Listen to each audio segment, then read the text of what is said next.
அண்ணா. ஏய் சத்தி, எப்படா இருக்க? ஆமா, வெளிநாட்டுல வேலை செய்யறேன்னாங்க, வேலைலாம் பரவாயில்லையாடா? ஏய், அத்தனை ஃபோன் பண்ணனேடா, ஒரு வாட்டி கூட என்கிட்ட பேசணும்னு உனக்கு தோணவே இல்லையாடா? உங்கள்கிட்ட பேசணும் எனக்கு ரொம்ப ஆசையா இருந்துச்சுண்ணே. ஆனா பேசுறேங்க எனக்கு அவ்வளவு தைரியம் எதுவுமே இல்லைண்ணே. அம்மா எல்லாமே சொன்னாங்கண்ணே. அம்மாவுக்கு நெஞ்சு வலி வந்துருச்சானே.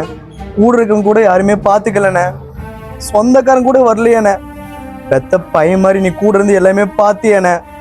இதுக்குள்ள என்ன கைமாற பண்ண போறேன்னு சத்தியமா தெரியலண்ணே. உனக்கு அம்மானா எனக்கு அம்மா தான்டா. பணத்துக்கு ஆசைப்பட்டு வெளிநாட்டுல வேலை இருக்க சொல்லி ஏஜென்ட் அஜய் சொன்னானே. அதனாலதான் நான் வெளிநாடு போயிட்டேன். ஆனா ஒரு மாசம் நல்லா தான் நினைச்சு நான் வேலை செஞ்சு சம்பளம் எல்லாம் வாங்கினேனே. அப்புறம் போக போக தானே தெரிஞ்சுது. ஆனா ஒரு 5 நிமிஷம் லேட்டா போனா 50 ரூபா பிடிக்கிறாங்கண்ணே.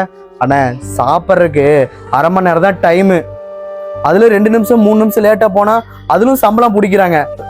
ஏன் சம்பளம் கம்மியா வருதுன்னு கேட்டா, அக்ரிமெண்ட்ல படிச்சு பார்த்தானே சைன் பண்ணன்னு சொல்லி ஒரே வாரத்துல முடிச்சுட்டாங்கண்ணே.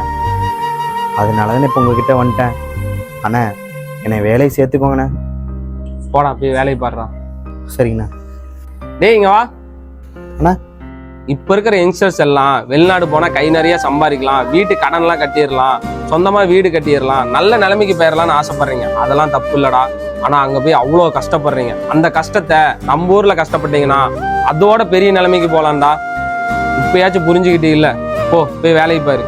சரிண்ணா. கோழி லோடு வருது, இறக்கி வச்சிரு. நான் வீடு வரைக்கும் போயிட்டு வந்துடுறேன். சரிண்ணா.